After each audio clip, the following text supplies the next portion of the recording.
एक शाम प्राची टीवी पर सीरियल देख रही होती है। तभी उसकी सास वहाँ आती है। अरे सीरियल में तो ऐसे मग्न है जैसे आज रात का खाना पड़ोसी आकर बनाएंगे। मुझे पता ही नहीं था आपने अपने बेटे की शादी पड़ोस में भी की हुई है। हैं? मतलब? मतलब इस घर में सारा काम बहू ही करती है, आप तो सिर्फ खर्राटे मारती हैं। अच्छा जी, फिलहाल तो तुम आराम फरमा रही हो, चलो जाओ, ये मेरे टीवी देखने का समय है। आहा, इसीलिए मुझे भगाया जा रहा है। सॉरी, अब तो बिल्कुल नहीं जाऊंगी।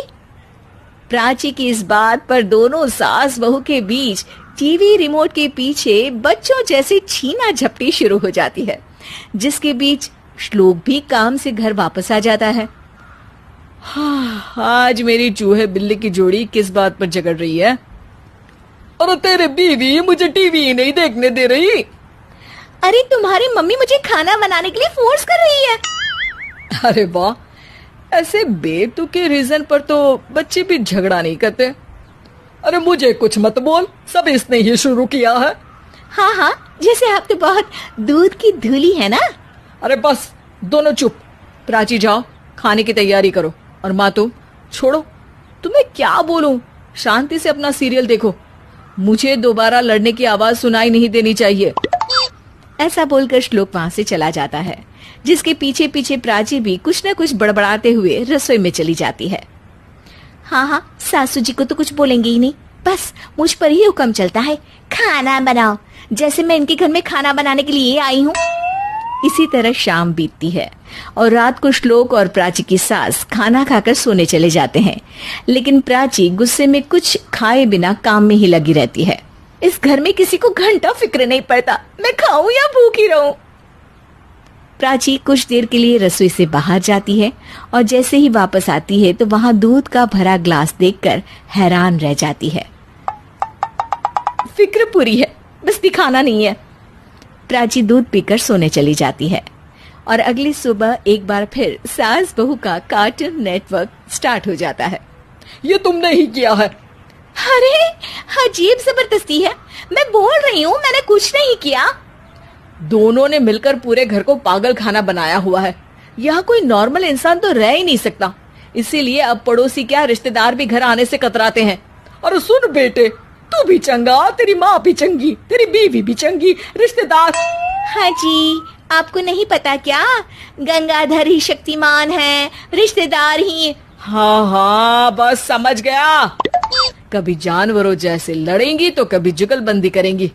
भाई मैं आप दोनों के बीच में नहीं फंसना चाहता। सास बहू की इस मनमौजी जोड़ी से परेशान होकर श्लोक अपना सिर खुजलाता वहां से चला जाता है। चलो अब मैं भी कीर्तन में जा रही हूँ। इस पर जैसे ही सास कमरे में अपना पर्स लेने जाती है तो वहां नाश्ते की प्लेट रखी देख मुस्कुराने लगती है और नाश्ता करके घर से बाहर निकलते हुए कुछ पैसे टेबल पर रख जाती है, जिसके कुछ देर बाद सिलेंडर वाला घर आता है। ओ मुरी मैया, मैं सिलेंडर के बारे में तो बिल्कुल भूल ही गई थी। घर खर्च के सारे पैसे भी मम्मी के पास है और श्लोक से बोला तो उल्टा 4 बात सुनाएंगे। प्राची ये सोच ही रही होती है कि अचानक उसका चेहरा चमक उठता है और वो घर में आकर इधर उधर देखने लगती है। तभी उसकी नजर टेबल पर रखे पैसों पर पड़ती है, जिन्हें वो सिलेंडर वाले को दे देती है। ये सब श्लोक देख लेता है। अच्छा बेटे, इतना बड़ा घोटाला, सबके सामने मैं तेरी दुश्मन और पीठ पीछे तेरी मेरी यारी। इस पर श्लोक एक प्लान बनाता है और शाम को सब एक साथ बैठे होने पर बोलने लगता है। माँ, तुम दोनों की बहुत लड़ाई होती है, इसलिए मैं सोच रहा हूँ कि प्राची को उसके घर छोड़ाऊं, इससे वो भी खुश रहेगी और तुम भी। अचानक श्लोक की ये बात सुनकर सास बहू शौक से उसकी तरफ देखती है। अरे ऐसे कैसे घर छोड़ाओगे, मुझे कहीं नहीं जाना। अरे तुमने बोला नहीं पर मैंने सुन लिया, तुम्हें मम्मी के साथ रहना अच्छा नहीं लगता, मुझे पता है। अरे वो अरे, जब बहू खुद कुछ काम बोले तो वो तुझे सुनता नहीं, और अब जो इसने बोला ही नहीं वो तू समझ गया। जब उसे नहीं जाना तो फिर जबरदस्ती क्यों कर रहा है? अच्छा, फिर आपको मौसी के घर छोड़ाता हूँ, बस अब आप दोनों एक घर में एक छत के नीचे नहीं रह सकती। मैं इस टॉम एंड जेरी की जोड़ी को और नहीं झेल सकता। है? ऐसे कैसे नहीं रह सकते? तुम्हें इतनी दिक्कत है तो तुम्हारा बोरिया बिस्तर पैक कर देती हूँ, लेकिन मम्मी जी कहीं नहीं जाएंगी। बिल्कुल यही सुनना था मुझे।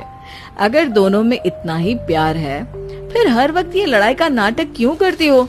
देखा मैंने कैसे माँ किचन में दूध रखती है और तुम उनके लिए कमरे में नाश्ता रखती हो, और कैसे वो पहले ही तुम्हारी दिक्कत समझकर घर में पैसे रखकर बाहर जाती है। अरे भाई, इतना ड्रामा तो डेली सोप में भी नहीं होता जितना तुम दोनों ने इस घर में फैलाया हुआ है। तू हमें टॉम एंड जेरी बोलता है ना, तो याद कर वो दोनों भी एक दूसरे को बाहर वालों की बुरी नजर से बचाने के लिए हमेशा सबके सामने लड़ते थे, लेकिन अकेले में दिक्कत के समय मदद भी तो करते थे। बस हमारा रिश्ता भी कुछ ऐसा ही है। और वैसे भी अगर सास बहू में तू मैं नहीं होती तो दुनिया वालों को कहानियां कैसे मिलेंगी?